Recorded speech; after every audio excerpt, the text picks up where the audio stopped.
दिवस के रूप में मनाता है, तो उस दिन 13 लाख किसानों का 3716 करोड़ रुपया बकाया बोनस देने का काम भी हमारी सरकार ने किया और इससे निश्चित रूप से किसानों को लाभ हुआ।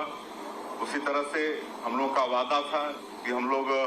महिलाओं को भी आर्थिक रूप में सशक्त करेंगे और इसके लिए महतारी बंधन योजना लागू किए और सरकार गठन के 3 महीना के अंदर ही ये योजना चालू हो गई और अभी तक 22 किस्त दे चुके हैं। अभी तक कुल 14,306 करोड़ रुपया महिलाओं के खाते में दे चुके हैं और इससे बड़ा अच्छा लाभ हो रहा है। हमारी माताएं बहनें बहुत खुश हैं। जब हम लोग कार्यक्रमों में जाते हैं तो उनके चेहरे पर जो मुस्कान, जो खुशी दिखती है, उससे हम लोगों को बहुत आत्मसंतुष्टि भी होती है और उनसे पूछते भी हैं कि आप इस पैसे का कैसे इस्तेमाल करते हैं, तो अनेकों तरह की वो बात बताते हैं। कोई कहती है कि हम अपनी बेटी के नाम से सुकन्या समृद्धि योजना का खाता खोले हैं, प्रति महीना उसमें जमा कर रहे हैं। कोई सिलाई कढ़ाई नया मशीन खरीदकर 4 से 5 हजार रुपये महीना सिलाई कढ़ाई करके कमा रही है। कोई छोटा मोटा सब्जी भाजी की दुकान उसको बढ़ा के अपना आर्थिक सशक्तिकरण कर रही है। एक आध गांव में तो ऐसा भी देखने को मिला है कि सब महिलाएं चंदा करके प्रभु श्री राम का मंदिर भी बनाने का काम कर रही हैं और ये काम सारंगढ़ विधानसभा के दानसरा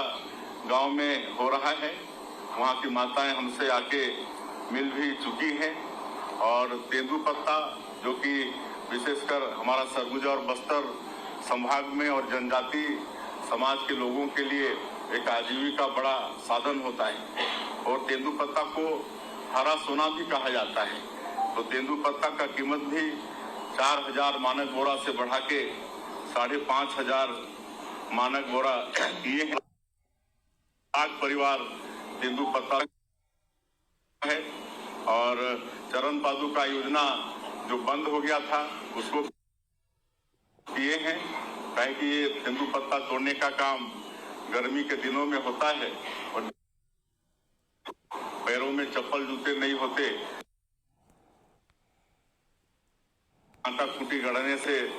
गैंग्रीन जैसे बीमारी भी हुआ है और पैर तक काटना पड़ा है। चरण पादुका योजना भी हम लोगों ने पुनः चालू किया है। 73 लाख गरीब परिवार को मुफ्त में राशन दे रहे हैं। हमारे प्रदेश में भूमिहीन कृषि मजदूरों की संख्या 5,62,000 से ज्यादा है। इनके लिए पंडित दीनदयाल भूमिहीन कृषि मजदूर कल्याण योजना का शुरुआत किए हैं और इनको 10,000 रुपया प्रति साल देने का काम भी हम लोगों ने किया है। माननीय प्रधानमंत्री जी ने चुनाव कैंपेनिंग के दौरान ये भी वादा किया था कि जो PSC जैसी जो पवित्र संस्था है, जो हमारे प्रदेश के बेटा बेटियों के भविष्य को बनाता है, लेकिन उसमें भी पिछली सरकार में घोटाले हुए थे और उसकी उच्च स्तरीय जांच की बात माननीय प्रधानमंत्री जी ने कही थी और CBI उसकी जांच कर रही है और उसमें भी जो दोषीदार हैं वो दंडित हो रहे हैं और अभी 2 साल PSC का एग्जाम हुआ है। बड़ी खुशी होती है जब गांव के किसान के बेटा बेटी अपने अभिभावकों के साथ हम लोग से मिलने आते हैं, खुशी इजहार करते हैं। हम लोग पूछते हैं कि आप लोगों का विश्वास सरकार पर और PSC पर बढ़ा है क्या, तो बिल्कुल बोलते हैं कि बिल्कुल बढ़ा है, तभी हम लोग मतलब इस प्रतियोगिता को फाइट कर पाए हैं। तो PSC के प्रति भी हमारे बेटा बेटियों का बहुत विश्वास बढ़ा है। हम लोग साथ में